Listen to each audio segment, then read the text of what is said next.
Salut tout le monde et bienvenue sur Informatique Tuto. Alors j'ai reçu une question sur comment calculer le rond sur Excel mais en utilisant le format donc premier, première, deuxième, troisième et ainsi de suite. Et je me suis dit pourquoi pas en faire une vidéo aujourd'hui. Donc voilà, pour calculer le rond, comme vous le savez sur Excel, on utilise normalement la fonction rond. Donc c'est cette fonction qui nous permet de le faire. Donc voilà, j'ai ici un exemple de tableau qui contient des noms des élèves, la note en S1, la note S2, en S2. Donc et là, j'ai calculé la moyenne de chaque élève. Donc ce que je souhaite faire maintenant, c'est de calculer le rang pour chaque élève. Donc pour obtenir qui est le premier, le deuxième et ainsi de suite. Donc pour le faire, on utilise normalement la fonction rang. Donc la fonction rang et qui prend en argument donc 3. Donc deux arguments sont obligatoires et un facultatif. Donc pour le premier argument, on lui fournit donc la note de l'élève pour lequel on souhaite calculer le rang.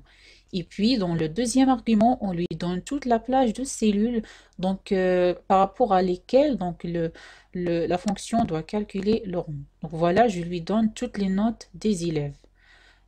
Puis, dans le troisième argument, on lui donne ce qu'on souhaite faire, s'il s'agit d'un ordre croissant ou bien décroissant. Donc, par défaut, il s'agit d'un ordre croissant. Donc, si vous pouvez omettre donc cet argument et il va vous faire, la fonction va vous faire donc un ordre croissant des élèves. Mais si vous souhaitez donc le contraire, décroissant, donc vous mettez un 0 ici. Donc, je vais omettre cet argument et puis je ferme la parenthèse et je fais entrer. Donc si je recopie ma formule dans toutes les autres cellules, donc vous pouvez voir donc que ça marche pas. Donc ça me donne ici le premier, même chose ici, alors que le premier est celui ayant 18,53.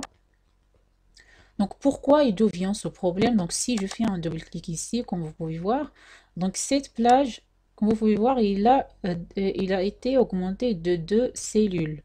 Donc pourquoi? Puisque j'utilise une référence de cellule donc relative. Donc pour corriger cela, on doit ajouter des dollars pour fixer donc les références. Vous pouvez les ajouter avec la touche F4 du clavier ou bien les taper vous-même. Donc si vous cliquez sur F4, donc je vais les supprimer. Si vous cliquez sur la référence et puis sur la touche F4 du clavier, donc ça va ajouter les références de cellules. Donc là, je peux maintenant recopier ma formule une autre fois et le résultat sera parfait, donc il sera correct. Donc comme vous pouvez voir, donc j'ai le premier, puis le deuxième, voilà le troisième et ainsi de suite. Donc là, j'ai pas encore arrivé à mon résultat. Donc je souhaite avoir donc la notation ou bien l'abréviation ER ou bien R ou bien M donc pour mon rang. Alors pour faire ceci, donc bien sûr, vous ne pouvez pas le faire uniquement avec la fonction rang, mais vous devez l'utiliser en combinaison avec d'autres fonctions.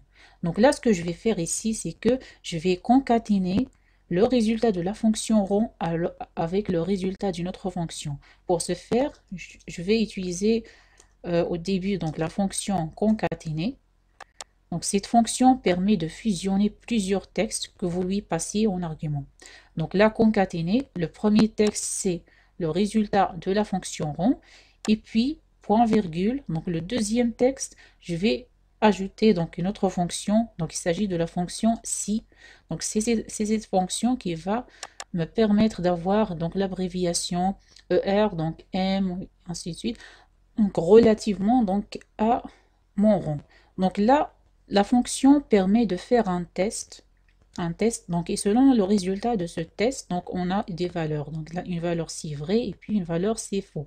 Donc le test que je souhaite faire, c'est de voir si mon rond, donc je vais copier cette formule, si le résultat de la fonction rond est égal à 1.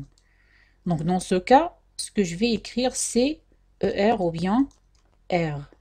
Donc, j'ai pas ici une colonne qui me permet de savoir s'il s'agit d'un garçon ou bien d'une fille. Donc, je vais me contenter de ce résultat.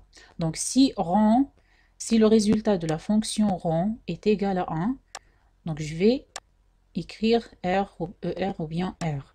Sinon, donc si ce test est faux, donc je vais écrire, donc comme vous pouvez le deviner, M. Et puis je ferme les deux parenthèses. Donc la première parenthèse, c'est la parenthèse de la fonction si et la deuxième, c'est de la fonction concaténée. Alors réexpliquons notre formule. Donc notre formule permet de concaténer donc deux textes. Pardon. Le premier texte, donc il s'agit du résultat de la fonction rond, donc qui permet de retourner donc le rond de l'élève. Et puis le deuxième texte, c'est le résultat de la fonction si. Donc cette fonction permet, donc selon le résultat de la fonction rond, de retourner donc une abréviation R ou bien M.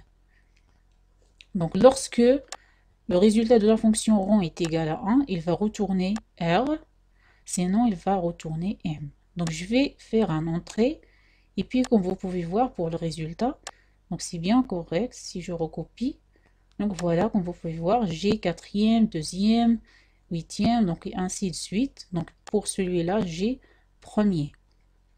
Donc voilà. Vous pouvez également, si vous souhaitez, ajouter un espace donc, qui sépare donc, le numéro de rang avec l'abréviation. Vous pouvez ajouter un espace ici. Donc je vais ajouter un espace avec le double quote et puis point virgule. Donc ça va concaténer cette fois-ci trois textes. Donc le résultat de la fonction rond, puis un espace, puis le résultat de la fonction si. Donc je valide et puis je recopie ma formule. Donc voilà, mon résultat est parfait maintenant. Donc voilà, c'était comment calculer le rang sur Excel en utilisant donc le format RM. Donc si vous avez aimé le tutoriel, n'hésitez pas à liker et à partager la vidéo dans vos réseaux sociaux. Et si vous avez des questions, n'hésitez pas à me laisser un commentaire et n'hésitez surtout pas à vous abonner à ma chaîne pour m'encourager à mettre plus de contenu. Et je vous revois dans la prochaine vidéo. À bientôt.